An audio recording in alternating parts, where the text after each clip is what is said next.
በስመ አብ ወወልድ ወመንፈስ ቅዱስ አሐዱ አምላክ አሜን። በክርስቶስ ክርስቲያን በወልድ ወልደ እግዚአብሔር በመንፈስ ቅዱስ መንፈሳውያን የተሰኛችሁ የኃያሉ የልዑል እግዚአብሔር ቤተሰቦች የእናታችን የቅድስት ድንግል ማርያም የአስራት የበኩራት ልጆች እንኳን ለጻድቁ ለአቡነ ሀፍተ ማርያም ወርሃዊ መታሰቢያ ክብረ በዓል በሰላም በጤና ደረሳችሁ። ዝክር ሚዲያችንን ሰብስክራይብ፣ ላይክ እንዲሁም ሼር በማድረግ አገልግሎታችን እንድታበረታቱ ስንል በልዑል እግዚአብሔር ስም በትህትና ቃል እናሳስባለን። ከአባታችን ከአቡነ ሀፍተ ማርያም ረድኤታቸው፣ በረከታቸው፣ ምልጃቸው፣ ጸሎታቸው አይለየን። አሜን። አብን በልብ ወልድን በቃል መንፈስ ቅዱስን በእስትንፋስ መስለን ምንም ላጠይቁ አካላት ሶስት ብንል በባህሪ በህልውና አንድ አምላክ ብለን እናምናለን። የጻድቁ የአባታችን የአቡነ ሀፍተ ማርያምን ገድል መጽሐፍን በእግዚአብሔር ቸርነት እንጀምራለን። በሚታይ በማይታይ በእግዚአብሔር ስም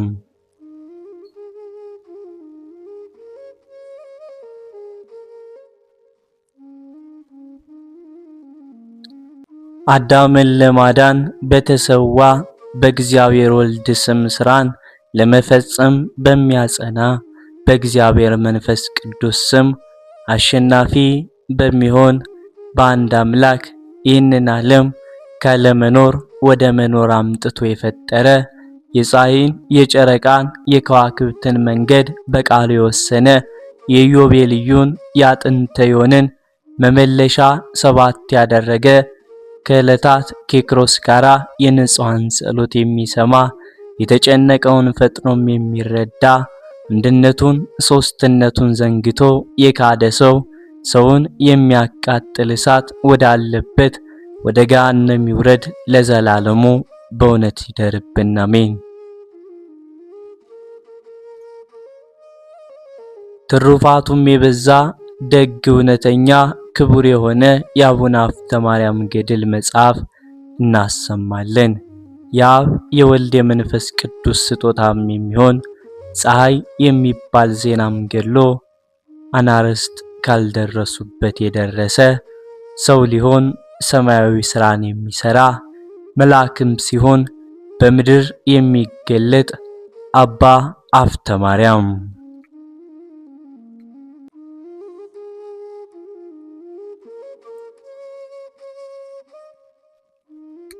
ምድራዊ ሰው ሲሆን ሰማያዊ መልአክ ነው። ዕውቀትን አንቺ እህቴ ነሽ ያላት፣ ምስጢርንም ሐረግን ያደረጋት፣ ደምግባቱ አስቀድሞ ከሚወጡ ከከዋክብት ቀድሞ የሚወጣ የአጥቢያ ኮከብን የሚመስል እንደ ምልኤል ኮከብ ነው። ከመጋቢት 26 እስከ ሰኔም 25 13ቱም ሰንበታት እስኪፈጸሙም ድረስ ማልቱንና ሌሊቱን የሚመግብ መጋቤ መሬት የሆነ ምልኤልን የሚመስል በፊቱ ፀሐይ ጽድቅ ኢየሱስ ክርስቶስ የሚያበራለት እርሱ ዓለም ከመፈጠሩም አስቀድሞ በጨለማውና በአውሎ ሞገድ ውስጥ ሊያበራ የነበረ ለብዙዎች ብርሃን የሆነ ብርሃነ መለኮት ነው።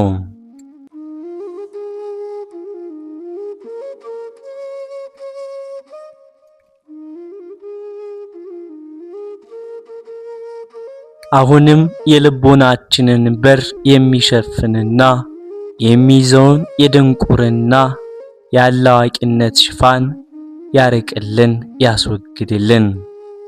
አምስቱን ክፉ ህሊናት በበጎ ህሊናት ይሰብስብልን። ራዕየ ዮሐንስ ምዕራፍ 22 ቁጥር 15።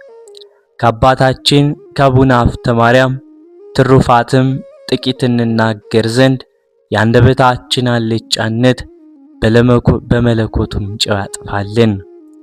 ዛሬ በክቡር አቡነ ሀብተ ማርያም በዓል የተሰበሰባችሁ ወንድሞቼና እህቶቼ ሆይ እጅግ በጣም ያስደስታልና ታሪኩን ከልባችሁ ስሙ።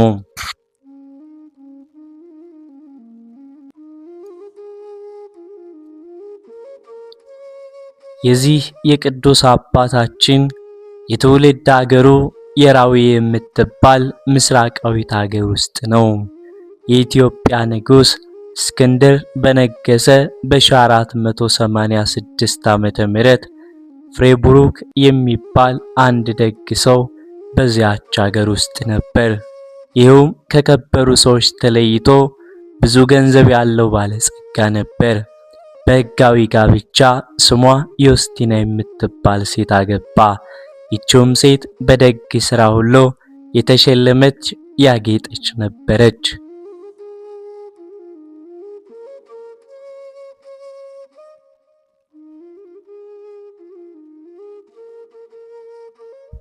ብዙ ደግነቷንና ትሩፋቷን ኋላ እንነግራችኋለን። ነገር ግን አስቀድመን በዚህ ዓለም ከሕጋዊ ባሏ ጋር በንጹህ ጋብቻ እግዚአብሔርን በመፍራት ምጽዋትን በመስጠት የዋሃትንና ትሕትናን ገንዘብ አድርጋ በትዕግስት በበጎም ስነ ምግባር ሁሉም ጸንታ እንደኖረች እንነግራችኋለን። እንዲህ ያለ ባለ ሥራም ሳለች መንፈሳዊ ሐሳብ እንደዚህ ሲል ተነሳባት። ላንቺ በዚህ ዓለም መኖሬ ምን ይረባሻል? ምን ይጠቅምሻል? የሚል ሐሳብ በልቦናዋም ተመላለሰ። ዛሬ የሚያልፍ የሚጠፋ ነውና ጌትነቱ የሚገኝበት ለዘላለም የሚኖር የማያልፍ ሌላ ዓለም ይገለጣልና ጌታችን መድኃኒታችን ኢየሱስ ክርስቶስ በወንጌል ሰው ዓለሙን ሁሉ ቢገዛ ቢነዳ በነፍሱም ከተጎዳ ምን ይጠቅመዋል? ምንስ ይረባዋል? እንዳለ ማቴዎስ 16።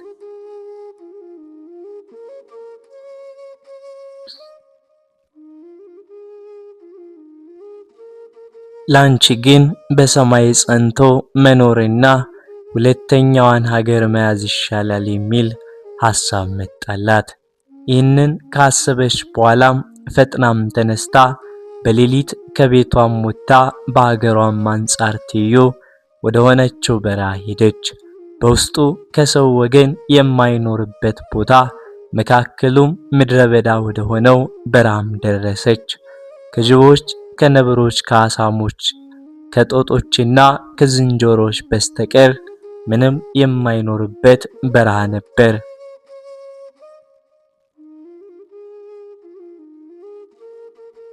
በዚያችም ቦታ ደጃፏ ያልተዘጋች ትንሽ ዋሻም አገኘች። ምንም ሳትናገር ከዋሻው ውስጥ ገባች። በዋሻው ውስጥ ቆሞ በትጋት መዝሙረ ዳዊትን ባንክሮ በተደሞ የሚደግም ክቡር ባህታዊ አየች። ባየችውም ጊዜ ደነገጠች። እርሱም ሴሲቱን ባያትም ጊዜ ፍርሃት፣ መንቀጥቀጥ፣ መራድ በላዩ ላይ ወረደበት። በመስቀል ምልክት ፊቱን አማተበ። ይህም ቅዱስ ባህታዊ ፊቱን ባማተበና ስመ እግዚአብሔርን በጠራም ጊዜ እንዳልሸሸች ስላየ ይህች ሴት ክርስቲያን መሆኗን አወቀ።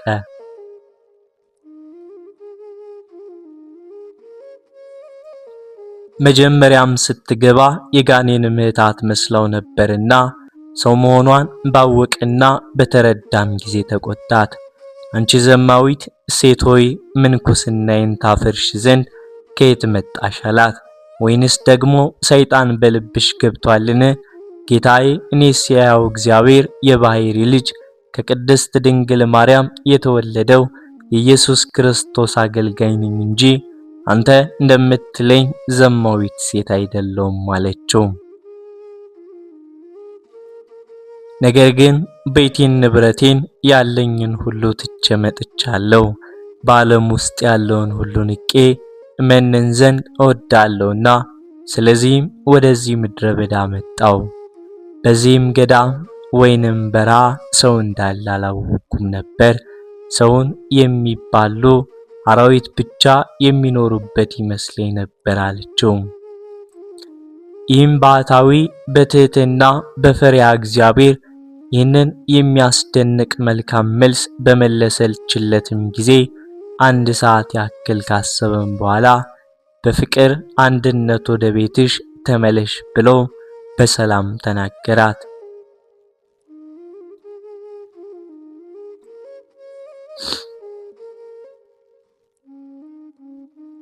ወደዚህ ቦታ ዳግመኛ ልመጣም እንጂ ካንተ ዘንድ ተለይቼ ሄዳለሁ። ነገር ግን ወደ ቤቴ ተመልሼ አልሄድም። ከገዳማት በአንድ ቦታ መንኩሼ መኖር እወዳለሁ እንጂም አለችው።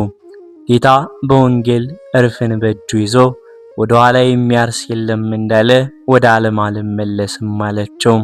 ያም ባህታዊ ምንኩስናስ የለሽም አልታዘዝሽም፣ ነገር ግን በሰላም ወደ ቤትሽ ወደ ሕጋዊ ባልሽ ተመለሽ፣ የተፈቀደልሽንስ እነግርሻለሁ፣ ከሕጋዊ ባለቤትሽ ወንድ ልጅን ትወልጃለሽ፣ እርሱም ለዓለም ሁሉ የሚጠቅም ይሆናል። የገድሉና የትሩፋቱም ዜና እስከ ዓለም ዳርቻም ላይ ይደርሳል። በሕይወተ ሥጋም ሳለ በፈጣሪው በእግዚአብሔር ፈቃድ የብዙዎችን ሰዎች ነፍሳት ከሲኦል ያወጣል፣ እንደ መላእክትም ክንፈ ጸጋም ተሰጥቶታል አላት። በሰው አካል በሥጋም ሆኖም ሳለ በተመስጦ ወደ ሰማይ ወጥቶም የሥላሴን አንድነትን የሦስትነትን ምስጢር ያያል። ቅድስት ቴዎስቲናም ከአረጋዊ ባህታዊ ይህንን ነገር ሰምታ አደነቀች። የፈጣሪ ፈቃድ ከሆነ ወደ ቤት እመለሳለሁ አለች። ይህንስ ብላቴናም ተመልሳ ወደ ሀገሯ ወደ ቤቷም ገባች። ቤተሰቦቿም መውጣቷንም መግባቷንም ምንም አላወቁባትም።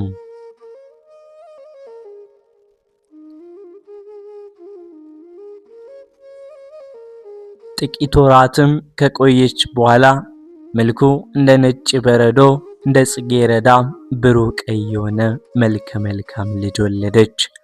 ሁለንተናው ጨረቃ የጉለቱን ብላት 15 ሌሊት ሆኖ በብሩህ ብርሃን በመዓልት በሚያድርበት ጊዜ እንደሚያበራው መልካም ብርሃን ገጹ ብሩህ የሆነ ታላቅ ልጅን ወለደች።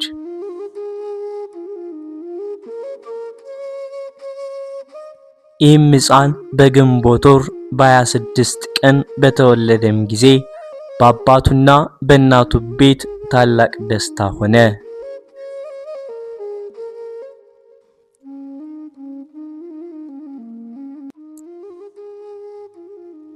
ከብቶቻቸውን አርደው ዘመዶቻቸውን፣ ጎረቤቶቻቸውን፣ አማቶቻቸውን፣ ምሮቶቻቸውን ጠርተው ለበዓሉም እንደሚገባ መብሉንና መጠጡን ሰጥተው በሚገባ ጠገቧቸው። ከጠገቡም በኋላ ሁሉም በአንድነት በቡራኬና በምርቃት አመሰገኑት። እናት አባቱን ይህ ቅዱስ ልጃችሁ በሰማያውያን በምድራውያን በረከት የተባረከ የተቀደሰም ይሁን፣ እናንተም በእርሱ በረከት የተበረካችሁ ነው አሏቸው፣ መረቋቸው። ይህንንም ካሉም በኋላ ወደ የቤታቸው ተመለሱ።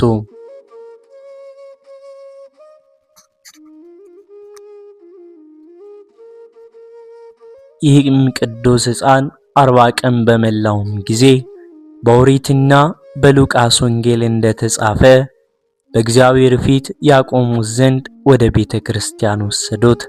ካህኑም ተቀብሎም አጠመቀው። ካጠመቀውም በኋላ ለነፍሱም ዋስትና ለክርስትና አባቱም አሳልፎ ሰጠው። ስሙንም ሀብተ ማርያም ብሎ ሰየመው።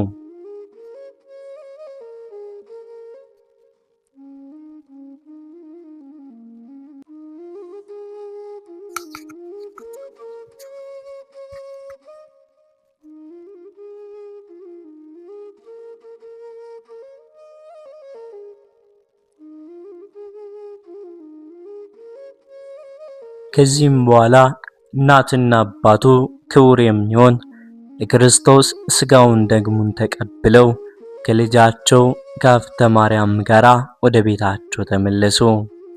ይህም ቅዱስ ሕፃን እግዚአብሔርን በመፍራት አደገ። ከዕለታትም በአንድ ቀን ካህናቱ በቤተ ክርስቲያን መላም ሲያደርሱ እግዚኦ ማረነ ክርስቶስ እያሉም ሲጸልዩም ሰምተው ቅዱስ አባታችን ሀብተ ማርያምም በልቡ ይቺ ጸሎት በጣም ጥሩ መልካም ጸሎት ናት አለ። እኔ ይችን ጸሎት መርጫታለሁ። በዚህ ዓለም ከአሳች ሌና በሚመጣውም ዓለም ከገሃነመ እሳት እንድንድንባት አውቃለሁ አለ። መልካም የመረጠ መልካም ዕድልን ያገኛል፣ ክፉ ላደረገም ክፉ አያገኘውምና አለ።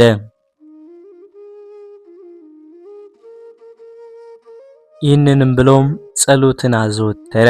ያየውና የሰማው እስኪያደንቅ ድረስ እግዚኦ ማረነ ክርስቶስ የሚለውን ጸሎት በቀንም በሌሊትም በትጋት አዘውትሮም ይጸልይ ጀመር። ጌታችን ኢየሱስ ክርስቶስ በማቴዎስ ወንጌል ወደ ፈተናም እንዳትገቡ ተግታችሁ ጸልዩም እንዳለ ስጋውን በስግደት እያደከመ መንፈሱንም ያስደስት ነበር። እናት አባቱን በተኙ ጊዜ ለጸሎት ተነስቶ በዚህ ጸሎት ጌታውን ያመሰግን ነበር።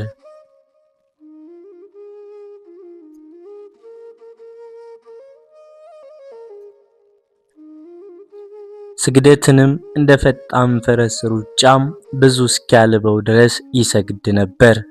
እናትና አባቱም ከእንቅልፋቸው በሚነሱበት ጊዜ ግን ሮጦ ወደ መኝታው ሄዶ ይተኛ ነበር። የሚሰራውን የጽድቅም ሥራ እንዳያውቁበት ሲጸልይም እንዳያዩት ጌታ በወንጌልም እንዳስተማረ ከጥቂት ቀንም በኋላ አባቱ ሀብተ ማርያምን የበግ ጠባቂም አደረገው። እግዚአብሔር ግን በኋላም ለብዙዎች ስውራን ቅዱሳንና በዓለም ለሚኖሩ ምእመናን በጎቹም ጠባቂ አደረገው።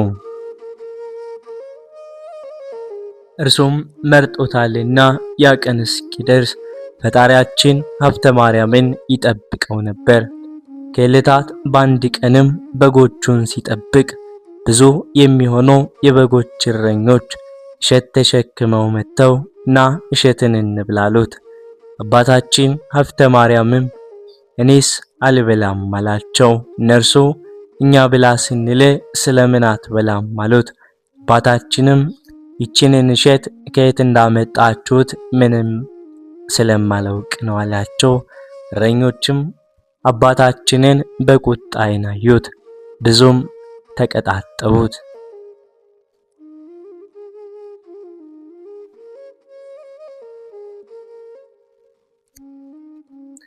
መጽሐፍ ኃጥእ ሰው እግዚአብሔርን የሚፈራው ይንቀዋል ያቃልለዋል ብሎም እንደተናገረ ከዚህም በኋላ በፊቱም ተቀምጠው ያንን ሰርቀው ያመጡትን እሸት ይበሉ ጀመር።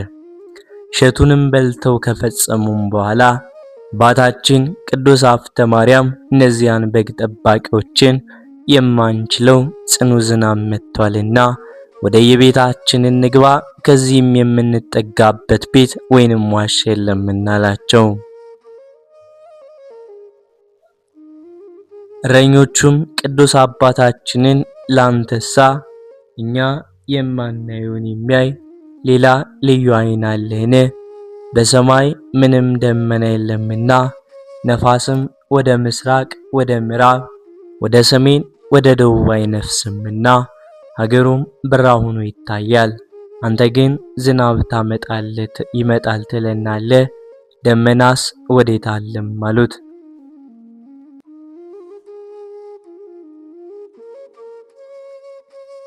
ቅዱስ አባታችን ሀብተ ማርያምም እኔ የማውቀውን እናንተ አታውቁም፣ ነገር ግን ወደ ቤታችሁ ተመልሳችሁ በጊዜ ግቡ ብሎም ነገራቸው። ጥበብ አምላካዊ ልቡን በጸጋ መንፈስ ቅዱስ አብርቶለታልና በፊት በልበ አምላክ ክቡር ዳዊት እንደተነገረው ቃል በሚፈሩት ልብ የሚያበራላቸው አምላክ ገልጾለታልና ከነርሱም ጋር ሁልጊዜ ይኖራልና ከሰይጣን ወጥመድና ከክፉ መንገድ እንዲድኑ አድርጓቸዋልና። እነዚህም እረኞች አንተ ራስህ ተመልሰ ወደ ቤት ገባ፣ እኛ ግን ፀሐይ ገና ቀትር እያለ ተመልሰን ወደ ቤታችን አንገባም አሉት።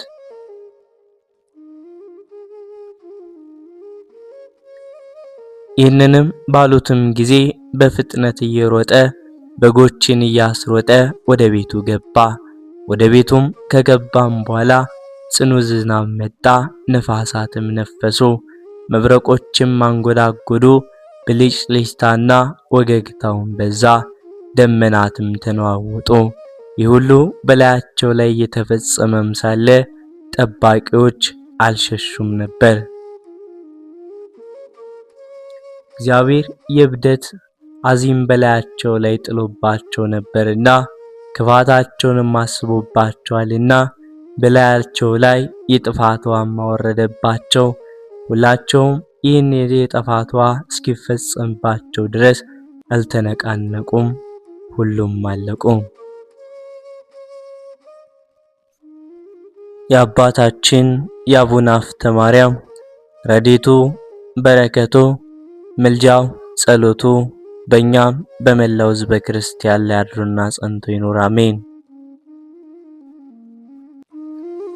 መጋቢት 26 ቀን የከበረችና የተመሰገነች ድንግሊቱ ኢዮጵራቅስያ አረፈች።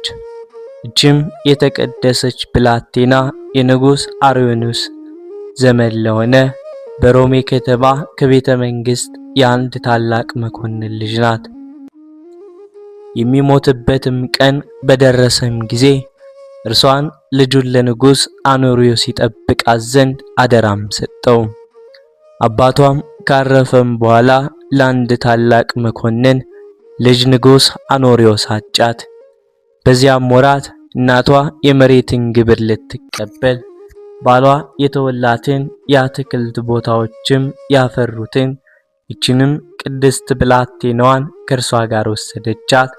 ዕድሜዋ 9 ዓመት ሆኖም ሳለ አስከትላት ወደ ግብጽ ሄደች።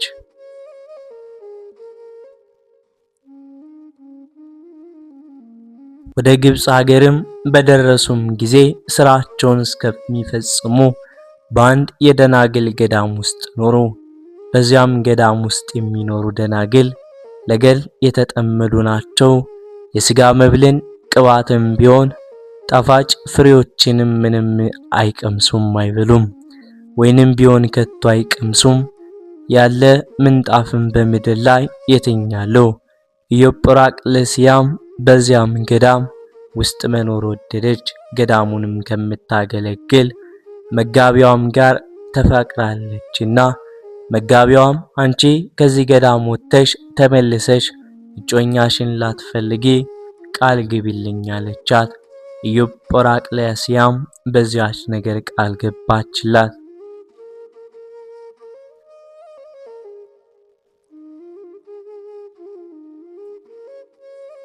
እናቷ ስራዋን በፈጸመች ጊዜ ወደ አገሯ ልትመለስ ወደደች። ልጇ ግን እኔ የዚህን የኃላፊውን ዓለም ሙሽርነት ስለማልሻ ራሴን ለክብረ ባለቤት ለጌታ ኢየሱስ ክርስቶስ ለሰማያዊ ሙሽራ ሰጥቻለሁ ብላ ከእርሷ ጋር መመለስን አይሆንም አለች።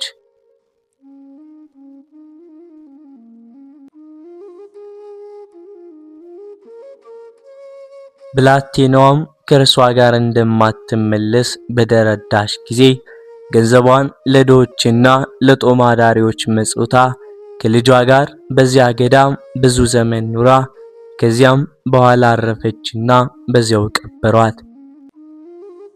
ንጉሥ አኖሪዮስም የኢዮጵራቅስያ እናቷን እንደሞተች ሰምቶ ላጫት ያጋባት ዘንድ ኢዮጵራቅስያን እንዲያስመጧት መልእክተኞችን ላከ። ቅድስቲቱም ንጉሥ ሆይ እወቅ፣ የክብር ባለቤት ስለሆነ ስለ ሰማያዊ ሙሽራ ለጌታ ኢየሱስ ክርስቶስ እኔ ራሴን ሰጥቻለሁና ቃል ኪዳኔን መተላለፍ አይቻለኝም ብላ ወደ ንጉሡ ላከች።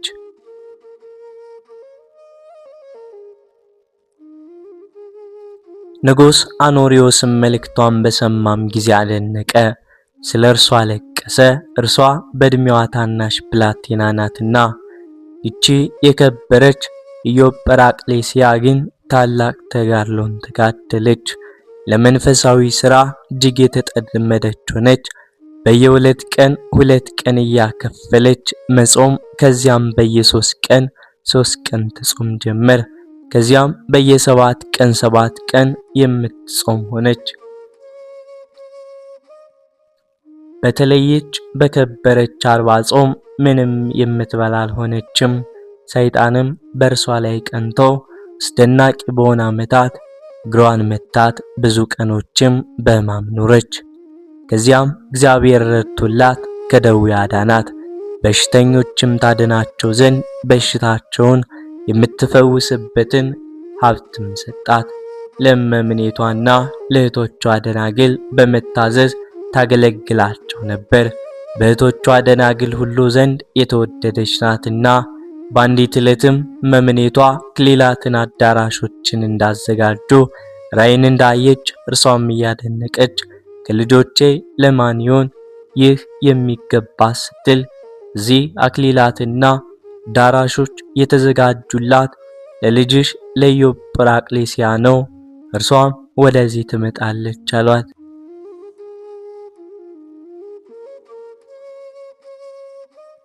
ይህንንም ራእይ ለደናግሎች ነገረቻቸው። እግዚአብሔርም ከዚህ ዓለም መከራ ሊያሳርፋት እስከወደደበት ቀን ድረስ ለኢዮጵራቅሊስያ እንዳይነግሯት አዘዘቻቸው። ከዚህ በኋላ በሆድ ሕማም ጥቂት ታመመች። ሁሉም ደናግል ከእመምኔቷም ጋር ወደ እርሷ ተሰበሰቡ። ያችም ቃል ኪዳን ያስገባቻት የምትወዳት መጋቢዋን መጣች። በእግዚአብሔርም ዘንድ እንድታስባቸው ለመኗት። እርሷም በጸሎታቸው እንዲያስቧት ለመነቻቸው። ከዚያም አረፈች። የተቀደሰችና የተባረከች እርሷን እህታቸውን አጥተዋታልና። ደናግሉም እጅግ አዝነው አለቀሱ።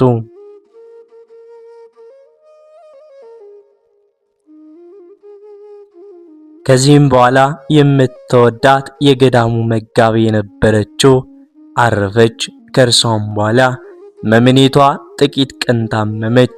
ደናግሎችንም ሰብስባ በላያቸው የምትሾሙትን እመምኔት ምረጡ፣ ስለኔ ኢዮጵራቅሊስያ ለምናለችና እኔ ወደ ጌታ ኢየሱስ ክርስቶስ ሄዳለሁ። አሁን ግን ደጁን በላይ ዘግታችሁ ሂዱ አለቻቸው። እነርሱም እንዳዘዘቻቸው አደረጉ። በማግስቱም ማለዳም ብለው ሲደርሱ አርፋ አገኟት። እነዚህም የከበሩ እናቶች በረከታቸው ከኛ ጋር ለዘላለሙ ትኑር አሜን። ሰላም ሰላም ለለረከብዋ ባሲሶ አመላአከ አብያ እንዘኢቲ ነሳ ትቤ ከመዝ በመንፈስ ቅዱስ አንሰ ታጸይኮ ለሰማያዊ ክርስቶስ